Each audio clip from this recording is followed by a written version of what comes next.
Segala macam cara sudah ditempuh, sudah dilakukan, bahkan menjadi isu sentral yang sangat memassal sekarang, masyarakat sekarang, peningkatan sumber daya manusia Indonesia. Malah tema pembangunan Kaltim penekanannya adalah peningkatan kapasitas sumber daya manusia. Didirikanlah segala macam sekolah jurusan, kursus, training, dengan rangsangan-rangsangan segala macam Bapak dan Saudara untuk meningkatkan kapasitas. Sementara Islam dengan sangat sederhana sekali, dengan sangat simple, populer, mudah, efektif, dan dijamin pasti menyodorkan satu konsep, cara, metode atau sistem peningkatan kapasitas, peningkatan sumber daya manusia, yaitu puasa. Tinggal memang dituntut kemampuan umat Islam menjabarkan ini Bapak dan Saudara, dan inilah yang menjadi harapan kita, tuntutan sejarah umat Islam sekarang ini. Bagaimana supaya ada seorang pemikir yang bisa menyodorkan konsep ini, metode ini sedemikian rupa sehingga diterima oleh semua pihak, sehingga bisa menjadi bagian daripada GBHN.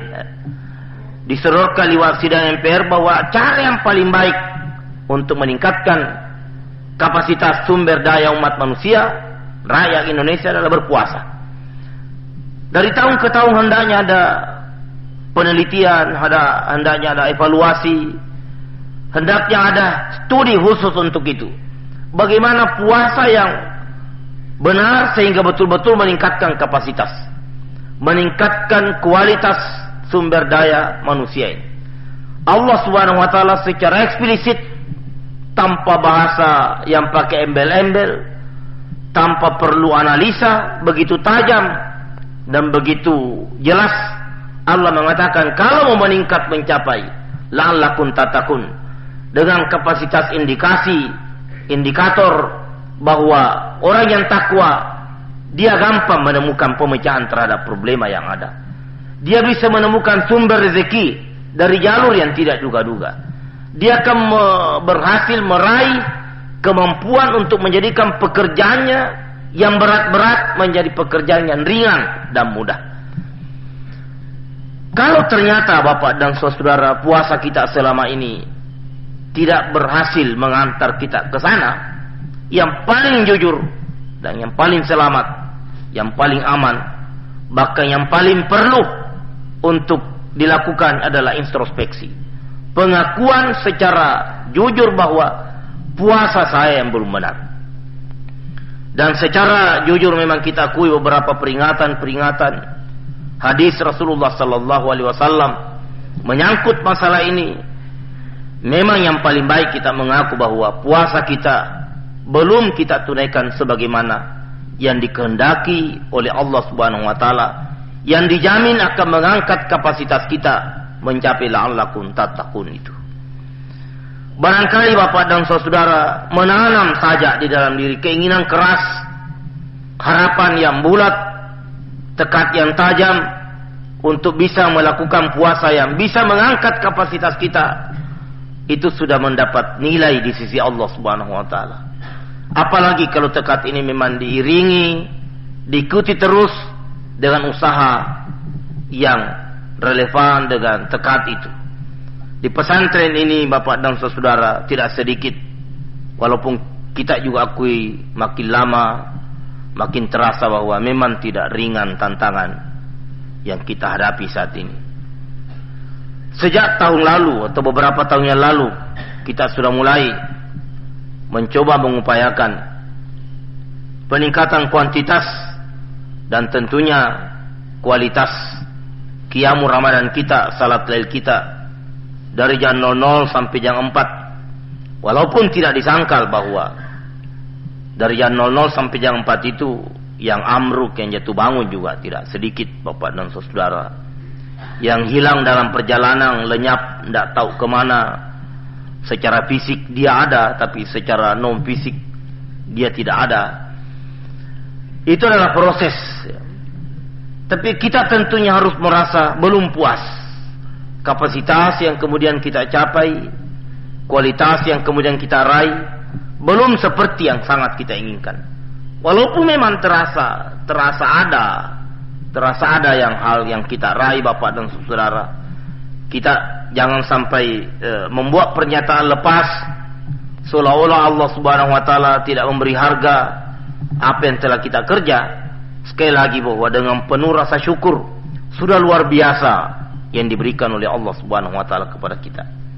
Sebenarnya pada malam ini saya kepingin sebelum saya berceramah, Ustaz Anwari Hambali memberi laporan singkat terhadap hasil kehadiran beliau mengganti saya membawakan makalah dalam seminar nasional yang diselenggarakan di UMI kemarin. Bahwa di antara beberapa peserta, lewat interlokal saya peroleh laporan, ada beberapa peserta yang sampai mencium tangan Pak Anwari gara-gara ada beberapa ide-ide sederhana yang sudah dilaksanakan di pesantren yang baru terdengar dan baru terlempar dalam forum itu bagi mahasiswa yang hadir pada seminar itu. Dan akhirnya pembanding atau pembahas yang ditugaskan memberi bandingan pemikiran terhadap makalah ini dibacakan oleh Pak Anwari tidak jadi membanding, tapi hanya memberi dukungan sepenuhnya dengan pemikiran-pemikiran yang sejalan. Kita tidak bisa sangkal, Bapak dan Saudara, bahwa hal-hal yang begini ini adalah merupakan karunia yang diberikan oleh Allah Subhanahu wa taala. Saya sangat terharu bahwa sebelum saya ke Bandung menghadiri undangan seminar yang juga diselenggarakan oleh Universitas Pajajaran di Bandung pada pertengahan Ramadan, yang juga seminar nasional, sebab antara lain pemakalah adalah Pak Harmoko Sri Bintang Pamungkas, anggota DPR yang cukup dikenal vokal dari Jawa Barat, mewakili P3, dan beberapa pemikir-pemikir kaliber nasional, dan pesantren Hidayatullah juga diundang memberikan makalah. Sebelum undangan ini kita layani, saya terharu dengan undangan dari Universitas Gadjah Mada di Yogyakarta yang meminta juga Hidayatullah untuk membawa satu masalah yang sangat sederhana. Bagaimana membangun rumah tangga yang islami tanpa pacaran. Ya beginilah kira-kira Bapak dan Saudara gambaran masalah yang dihadapi oleh mahasiswa. Kok bisa orang kawin tanpa pacaran dan bahagia? Ini minta diangkat dalam satu forum ilmiah. Saya kemudian merasa perlu mengajak Bapak dan Saudara bahwa terobosan yang walaupun barangkali dianggap kayak lelucon, padahal mana ada orang kawin lelucon, Bapak dan Saudara. Kawin 40 pasan itu serius, bukan main-main, Bapak dan Saudara. Tidak boleh katakan bahwa itu percobaan atau itu sekedar eksperimen. Mana bisa kawin eksperimen? Orang produksi kok bisa eksperimen? Ini Bapak dan saudara-saudara yang saya ajak untuk kita syukuri bahwa ada terobosan yang telah kita lakukan. Ada jawaban, ada alternatif islami yang kita serahkan kepada umat di dalam melepaskan dan meloloskan diri daripada badai serangan yang begitu kejam dari peradaban barat yang sama sekali tidak islami. Nyaris dapat dikatakan peradaban yang Yahudi, bahkan lebih konyol lagi daripada itu. Dan ini nyaris umat kita tidak bisa melepaskan diri daripada arus, daripada serangan, daripada badai peradaban barat yang begitu kejam dan begitu sadis. Ini baru salah satu sektor kehidupan Bapak dan Saudara. Kita sudah rasakan umat kita menggelepar, tidak bisa berbuat apa-apa selain daripada mengikuti arus itu. Sekecil-kecilnya pekerjaan yang kita sodorkan, bagaimanapun kecilnya, itu punya makna bahwa kita berhasil melakukan perlawanan, kita berhasil melakukan reaksi, kita berhasil menyorongkan alternatif untuk menyelamatkan umat ini. Kita berhasil menciptakan perahu Nabi Nuh pada saat banjir sudah begitu menggunung. Ini adalah satu karya sederhana